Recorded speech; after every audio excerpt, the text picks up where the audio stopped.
It's a beautiful Monday. Kulikeyo munyegenyege na. Abana banyegenya. Abana obudde bambadde empale, obudde tibambadde. Gwe nalabyanyenye bbeere muganda. Obudde buli ayingira bamugamba empale girekawo ku mulyango. Babadde tebambadde empale. Nsobodde asigala bamu mpale. Amanyuma. Ngolaba gatiribita. Batiribisiza amanyuma. Okay, kasita kibeera kya mulundi gumu mu. Ne kati empale oba yambala yaki. Let the people enjoy naye. Ate dango genda jambula. Ekisoto kyabadde kibeweredde. Anti kugamba enkuba yatonyenga bw'amanya bobeera mu bisooto naye abaana ebisooto tebibagana kunyumirwa.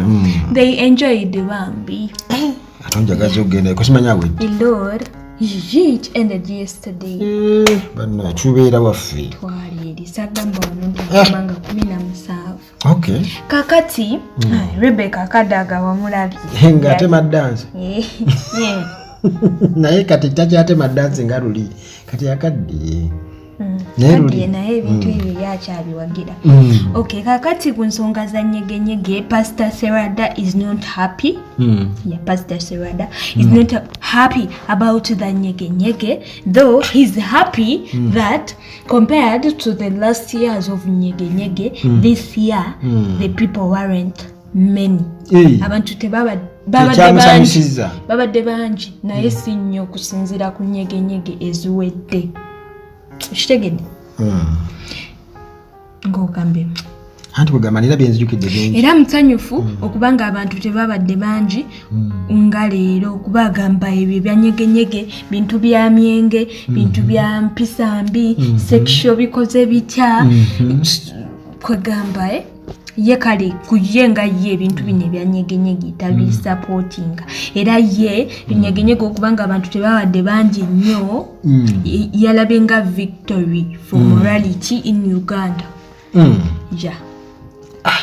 Bannange. Yalabira ddala nga nyegenyege ekintu kiri bamanyi bagamba nti we bagamba. Bagamba nti amaziga g'ente ly'essanyu ly'amalembo. Naye ate kwegamba kati kampani ezitunda omwenge. Yeah, for them. Abatunda amazzi, abakola business. Yeah, wali abantu. Nga bo kwegamba abalinde kunyegenyege. Mbuwaberera abaana. Mbuwaberera abantu abalina bunene obutenti obutono. Ojja n'osasula ne muyingira ne muvaayo. Chane muvaayo. Muveri nga kiba pipi. Kweyecha. Egwe nga bw'okinyonnyola bw'otyo nkuba akafaananyi naye kugamba kyebalengezako kugamba ndikati singa katugeze wayaseseera malaaya agenda ewa Pastor Serwadda kuba manyi basabira yeera mu kyaki advice kijabawa yakuva mu bwamalaaya immediately oba mpola mpola kugamba nze kale kugamba kyemmanyi nti ensi eno drivinga mu bintu bingi nnyo nti esaidi eno wali ddate saidi ya coin eno wali ddate ate saidi eno wali clean kugamba tulina kugenda mpola mpola sometimes kubanga bwe tugenda katuketeze kati mu bulokoli mu bapasita engeri gye bakwasaganyamu ebintu byabwe ate nayo nayo waliyo ddate mungi nnyo okitegeere church nayo eteredde before nga tunakukola ki obwenzi mu kyaki buyimidde butya. Kubanga nabwino mungi nnyo mu bintu ebyo. Yeah, I know. Jukira nkoledde nnyumba ntwabo. Nja kukwatako bulungi lumu old stories. Kale kwegamba. Kawala zonna. Si kawala yokka. Wakola mu kyaki nyingi nnyo. Lwakuba nti ntiga yatutumuka nnyo mu biseera byakola ebintu bingi nnyo. Tesikiwa nti waliyo pastor ayinza otutumuka nga yiga bwe yali mu comedy. The other man was something else. Ngeri yali artist kugamba Pastor Serada he is calling upon Janet Museveni joining bakole event mu Busoga omwaka ogujja as a celebration for ndozeno event okubanga yagize n'okulaga nti that region, that Jinja region, Jukira Jebaba, and Uganda as a whole, Bilieri Katonda, they belong to God. Sikwaba promoting these evil events says is Nyege. They belong to God. God nabikwasa abantu. Kubera na mageza ngabikola. Yakagaba. Okay. Kakati nze ndowooza apart from Sodom and Gomorrah. Apart from ebya Pastor Sempa ndowooza ne gundi eno shokubakala abantu kati babadde nnyo bangi. Ndowooza these economic disturbances ziriwo problems ngachi nazo nyingi sente. Are you saying money? Ziraba badde manyi ogenda kugamba mwanyi manyi zire sente. Yeah, by the way these days abantu tebalina sente, abantu balina no money sente so ntono ddala.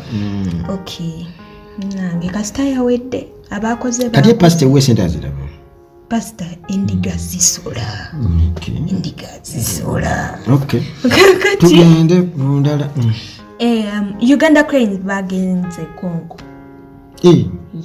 Bagenze Congo. Did you see them in the airport, the pics? They went to Congo Brazzaville for their last AFCON qualifiers game. You can't right now they are in the second position. Air group Keju Kastaba Giramu in South Africa. In South Africa, yali mu first group and first group. But what I know, if the Uganda Cranes bakola bulungi on every game, kubajukira they have 10 points, and the South Africa is 1 point better than ahead. Yeah, it was 1 point ahead. So kitegeeza South Africa wefunayo game yona ne bajukuba oba draw, then there are chances ya Uganda okubanga leading at table. Ngedde ngeringa tewalabye omusajja omu yambadde t-shirt ngeriko balusaza engonga 400 kawozi oba sheep oba uchi kimanyi 400 ki bakyala 400 bakyala ogenda kwogera biri bulijjo byoyogera njja kuwandika Uganda tulaji 500 nawe oli ku list ye kati naye walabye akatambi bamutwala egonga kugamba yafuka serebu okumukubira abantu biki okumukola ki abantu kugamba baagala kumugira. Okay, kati nga sinaba kugenda walali ne bulire lyempulira lyensinga okwagala okukolako. That is the Shibas Pazi Shibani Kalunji, the viral audio etambula ku social media that she's talking to her co-wife. Oba ngambe co-wife talking to Shiba, oba Shiba co-wife to the co-wife. So it is now known that the Shiba's Lubuto is for a married man, and the married man is living in the UK. Yeah.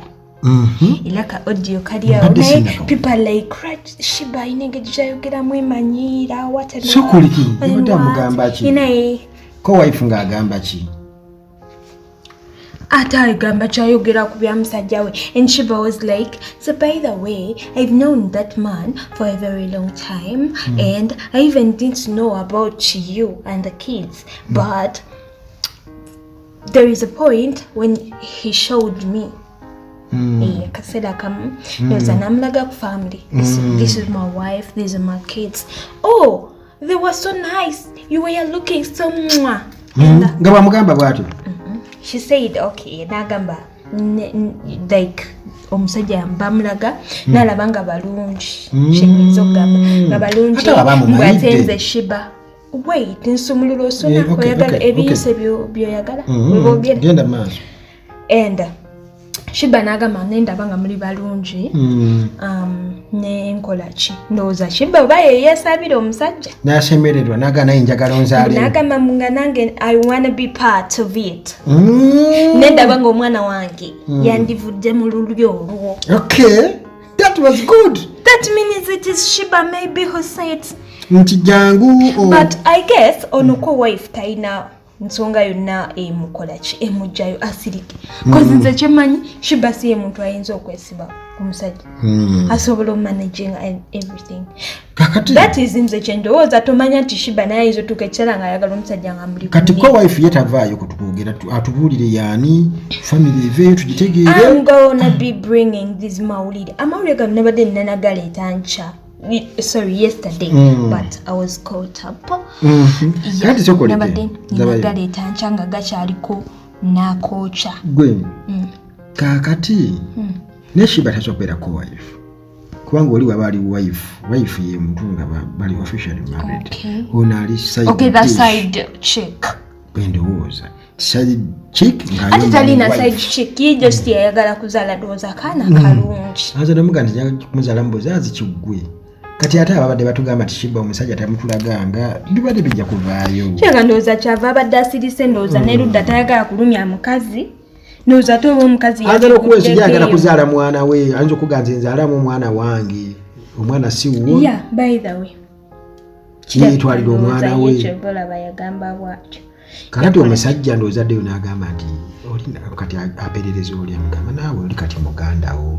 abakubira oba ayagala bakwasaganya gamba babenga bainteractinga mugandawo kati mugandawo nyumiza mugandawo kati alabika bwala bakayimba ng'ono yenyoola ku stage agamba engera nno olubuto nga balugira bagambye omusajja yali amumanyi for a long time anyway let's keep on waiting for the father news but agogegalikoza kati tata w'omwana tumumanyi ne bakasuku nga balaga bamumanyi omusajja bakola batya nekasuko kyamanyi omusajja n'atayogera nga tukyali ku by'okuzaala by the way Chosen Becky yatugambyeko that why are you people shocked olw'okubanga she has 4 kids at the age of 24 ayina abaana bameka Chosen Becky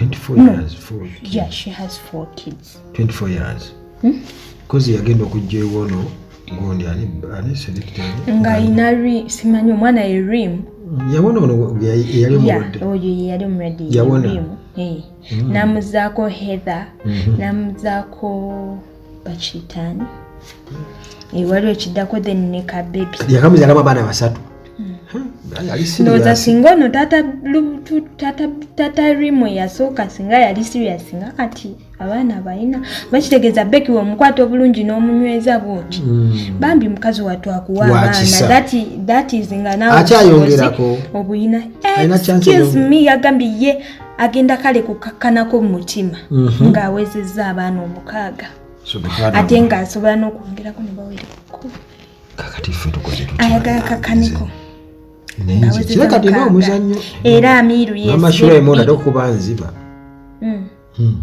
by the way you need to talk about that issue just ensonga ezo zikwasizza buki sokoogera okyabakwasaganya mali omusindikalo ka message sokoogera okyagira mali omusindikira ka message ate ngaaliwo ali mungiro nkamusindikire waswala obimugamba anadda nkamusindikire mugamba nti nno tulina ekyokwogera oba oganye nze ngenda kudda mu nsonga z'engonga njagala nteekeko Uganda at large 500 engonga naye nga gona obasobola oli engonga nga musajja nnyo pozi nga naawe omulaba olabira ddala nga muli ku page emu okay after that so omukulu Kasuku atugamba nti Baby Cool is threatening him Kasuku Baby Cool lwaki ontiisatiisa Baby Cool, why are you threatening the Kasuku? Kasuku aleka atidde kuba Kenzo yakubako ku Kasuku. Kasuku. Namita Kasusu. Kasuku agamba. Kasuku agamba lwaki ontiisatiisa. What have I done wrong? Sina kye naakoze. Attackinga nze messenger mu kifo ky'okwattackingani the critic, that is the other boss of Bajo I told you last time. Kasuku ye yamukolako interview era story ngeri kugundi ku YouTube ya Kasuku channel ya Kasuku awo we yaviira ndowooza Baby Cool asinzira okolaki okutiisatiisa Kasuku agamba gundi tontiisatiisa your anger is misplaced afuze kyukyo kya mbuzi obusungu kirekerera omusi nekitunulira omubaazi kati Bajjo gwatya alabika atya Bajjo kuba amanyi Bajjo bannange bw'anaasusumbuka anasusumbuka bubi Bajjo kisobola okuva eri kigamba gwe mumanyi wakola bwoti kubanga ekituufu Bajjo ye yabyogera nti kigundi gwe weesibye kwani kukuwalampa omusajja takutuuka etali kuddamu tomutuuka oba kyeyali ategeeza Bobi Wine si size kasukukozi gwemumanyi tosirika ndowooza abamu asookenga ba interviewingira eno alabe oba stories nazo omuzigo oba tezizi Bajjo ayogera nnyo ye okay kakati nga maze Kasuku ne Bajjo ngendako ewa King Saha King Saha agamba nti the UNMF, the Uganda National Music Federation, leadership yaabwe ebyo yamuyingirira ekitongole ekyo ne leadership yayo Kenzo yamuyingirira Chaja last year in March, right? Yeah, probably. Yeah, last year in March. Era King Saha agamba ye recognizing Umayoka nga musician governing body. Ezisigadde zonna they are just opposing their leadership. Bali ku opposition side. Kituufu kubanga olaba ne government agamba I am the true president. Yeye nkaye president w'aba musician ye gwamanyi. Kubanga era ategeera struggle zaabwe. Kenzo ne group ye bali basing. You are opposing my leadership. Era tali happy about the UNMF. Okay. The federation yake talo zaabwe ezo is no bazikuli zirimu ebyobufuzi zirimu biki naye lwaki tebeegatta bwegasi instead of ono okujja n'ateekawo eyiye nga kiriwo ekiti kati abayimbi baafuuka bakugabana politically kati Saha agumire gyali abali mu umma babeeremu umma ate sente baaziyibwa eri mu federation era kubanga gundi azirina ate ani azirina azijja eri nti aziyibwawo tajaguze boloka ya buwumbi abane gundi ateeka namuto abalabu baziddiirwe namutuusako okay kakati omukulu Ediawe the brother to our own Robert Kyagulanyi sentamu oba daddy wange kozi mwana muli bambogo kozi bonna bakitange okay my dad I'm very proud daddy wange I'm very happy my daddy Ediawe okay omukulu Ediawe munange preparing the $100 ndowooza oba wetuba tugiita $100 concert oba yesitigaki agamba nti concert ye eri ku coming soon egenda beera ekintu ekyamaanyi something special era nga tickets yakugulibwa $100 omala kugenda first n'okyusa sente ezo bakuwamu $10 n'ojja n'osasula that is what Ediawe is bringing for us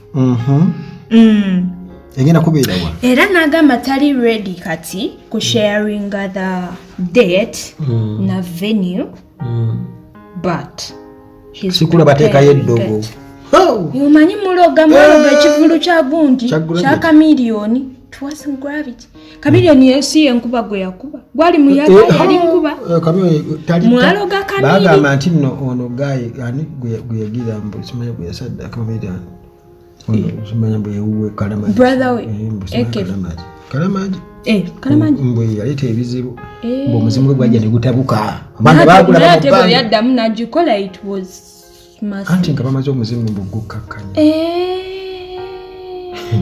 gwoli kuki ono mukalamojja mbu eyamuwa sente okukola ekivulu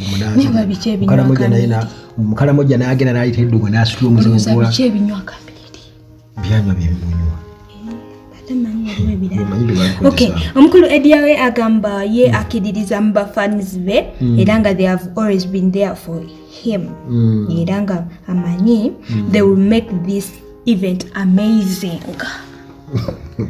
tatidde waliwo yamba story alina abantu be waliwo yamba story kukayiba kano kadde kato kigali mbu bakigala nedda kale nantongo yamaliriza yakafecharinzemu naye mbu abantu abasuubizibwa okukola mu kayimba ako nga okitegeera kingeza kutegeera nga bona okola akayimba n'oleeta ono n'avoisinga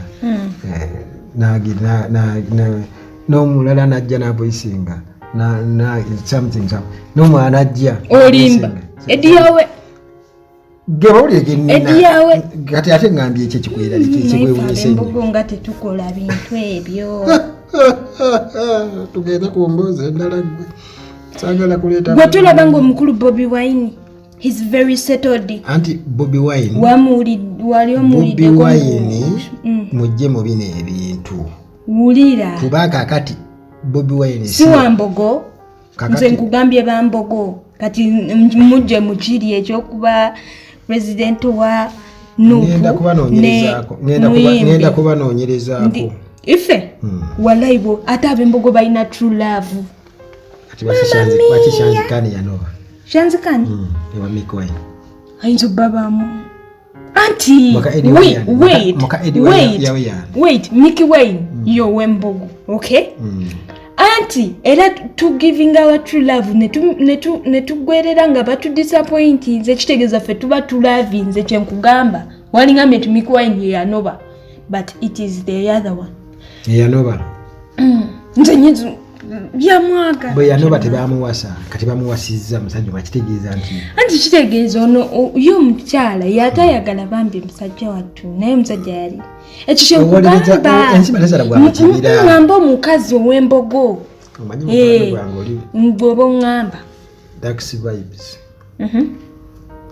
tugende mubirala abadde ki pozi naye muganda wa Bobi abadde ki tugende gwe. All right. Okay, now I'm on Fefe Busiwa Karoka Theatre. Pozi bayawula. And chiri mu industry. Ndenga bayagala bakijje mu mawulire. Bwe ndowooza. Okay, Fefe Busi agamba nti artists banji bambi declining a request ya collaboration in his album. Lecho tunabutu. Tugategeera bulungi. Sigategeera. Nnyonnyola. Okay. Teka mu Luganda olususu. Fefe Busi yayagala afulumya album. Anyway, kintu kino kya album sikimanyi nnyo. Fefe Busi album togimanyi. Ebaka yimanga mukaaga. Katuli agifulumeza bwamu. Kulo kyali kaana kato tumanyi bintu. No. Mbadde nkirowoozaako. Tumanyi Nambola ali weeyogerera ogamba ali Ntebe. Kikobereko ekyo. Olaba kale agamba ndeka mbu abayimbi kale you ignored his efforts amaanyi ge temwagabala mu magezi naye taba blaming because maybe mwali muyina reasons zammwe yani Fefe Busi era tabayinaako kacyamukono tabateeka wadde he doesn't hold any grudges against you yeah. Era ng'agamba yebaza Karoka Theatre, Nini Rose and Just Steady beba supporting a project ye. Kate Palicha kategede yimba Nina nakolani ebyo byoni skali yantama kachenche nebuza the project ya failinga no he finished it yajimaliriza okay. It took 2 years. Fefe Busi musajja mulungi mu music. It took 2 years. Anyumiranze byako. Nga mulungi ngamba nti. Bata ungenda nakuwa omukono gwange oleete kali akajambi okutemi. Kaliwa. Kaliko teeka wali mu nsonda. Oyinza okwebaka nga tokatadde. Oba obala kati. Toyogera byama byange. Nange nina okubanga neekuuma emikwesese emisimu yangu. Olina okubaawo n'ekibali kyoyinza okutugga omusajja gwe tujja tuga ekiseera tutugga abantu ebiso tutya onumbya emikwesese kitegeeza oba oyagala kunzita kati awo nange nze naye bakabwebasi ng'oteekawo nti mutte kama yaku nze mbere ejjambiya yange okoze bubi nnyo okwogera ejjambiya yange kuba mba nenjagala omuntu agigwemu kamba siibule n'omukulu da agent akira da agent ngasirise onakulukuta kutya amasulu naini mwe omumanyi oyo yo mwana akulukuta oba olulimi lulimuki da agent muzibu nnyo but why is he wali omukyala agent yagira ng'okujja kakati da agent yabadde ku pesi bagitache deep talk with Mr. Henry yagambidde nti bannange ku nsi kuno omuntu bw'oba toyina hit w'olabira nti abantu babi w'olabira nti abantu babi nga toyina hit mbu ba artist bennyini bakulaba bulala ba DJ ogenda ku show kale ngolaba akuba ennyimba endala ba show ba anything ngolaba akuba ennyimba endala n'omugamba oba akubaaka kona kugamba nkube kaliwa okitegeera olaba akuba zino eziriko ez'abaana nga kati gwe omugamba nkubaakako kubuza nkube kaliwa kyategeeza ti tolinaawo ba media personalities nabo agamba nkuyita oyogere ki okitegeera kuyita oyogere ki tolinaawo negwe omwana oyo buwuliriza byayimba alina potential nekiki kimuleeta okuba ne hit ennaku zino obwongo bwe tebukyayiiya kuba bwe yeyo engeri gyakulukuta yeetaaga yeyeeyiza sokoleke bwowulira byayimba sitayira bati bagitegeera butegeezi nze njitegeera kubanga nze nange byayimba wasomye bw'aba ayimba byayimba nga toddamu wasomye yagamba unasomye wangi ate nze munange wasomye wangi nkubuza oyita bweyongeyo obumegbanja kubuza otungula nangalala obotawona wannange oyo omwana alina olulimi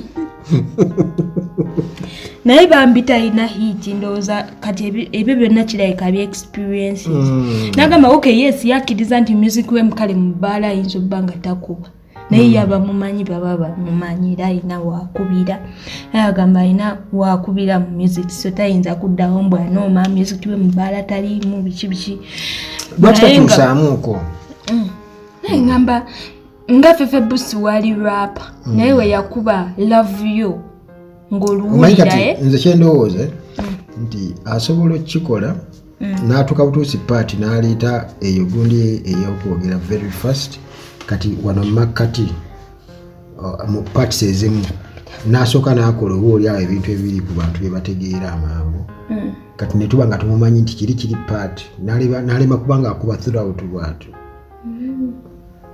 waliwo omukyala yalinga manager we yateeranga okujja naye eyo ng'akyali ku TV naye omukyali manager we the agent mwana muto nnyo the agent bambi kito naye yagambye atalabye yeebaza gundi ani ono Donizera something why I said Donizera sagala tandika banange gwe tokyasala otema wallahi yagambye Donizera is more than a friend more than maybe if someone is more than a friend she can yagamba nti yagambye bwati kubanga ku Galaxy batekako bwa highlights obwo ku show ya Henry ngagamba nti Donizera ekiriwo wakati we ne Donizera is more than a relationship beyond a relationship kitegeeza it's why I say kugamba okunyooka n'anyooka n'asinira it is what big I lost maybe now the agent picked chili squared okay there is no problem naye bambi kati ate mpira kino kinkutteko kitegeeza buli muyimbi atalina hiti alina byayitamu nange naye simanyi by the way ngenda kumusaaki kakwana ku gundi ku YouTube the HDENT yali akuba oyo mwana ng'akuba era nga nali musuubira okuba nti nno bwagamba tokopa naye okimanyi nti nno ya drivingako gravity crazy agent yajjanga awandula ebigambo nagenda okulaba nga mukaseera n'aba tamusobola mu rap naye kugamba abayimbi bajja ne bataka okubanga baagala bakubenga era gravity ninajja n'abanga agezako okuwandako ebigambo tabisobola n'abula naye oyo Katonda n'amugamba nti munnange wabula dda mu kkubo ettuufu ddayo mu kkubo yo ery'empiso sayizi y'empiso yeesokke eyo vaayo ebale naye kale katumusabire waliwo kati nga zizabafana zizabafana naye nali musuubira okuba nti naye kyensuubira zizabafana yali badde ava mu kkowa eyo kkowa gyakola Chameleon alina amalowoozi mangi zinga zizabafana naye yali badde eddoboozi erya kkowa alikola just part mu luyimba lwe nga tayimba bwatyo throughout okitegeera wazizabafana rapa wakabi nnyo tatukula zizabafana nga mwana muto naye nga arapinga bulungi naye bwe yatandika n'atandika okukola nasomera ku ssomero nga baana baagala bafana bafana yali bw'amaanyi nga baana baagala bafana by the way twalina abaana babiri wumpi okuba omu yali oba mu form 1 eyakamu kali mu form 2 nga omu wali mu bunaawo nga ndi mu busatu nga baana bayita bafana bombi naye bafana kitegeeza kati bafana e South Africa kitegeeza abaana naye ate ewalala kitegeeza ewalala mu lulimi olumu ewalala wona mu Africa kitegeeza pupu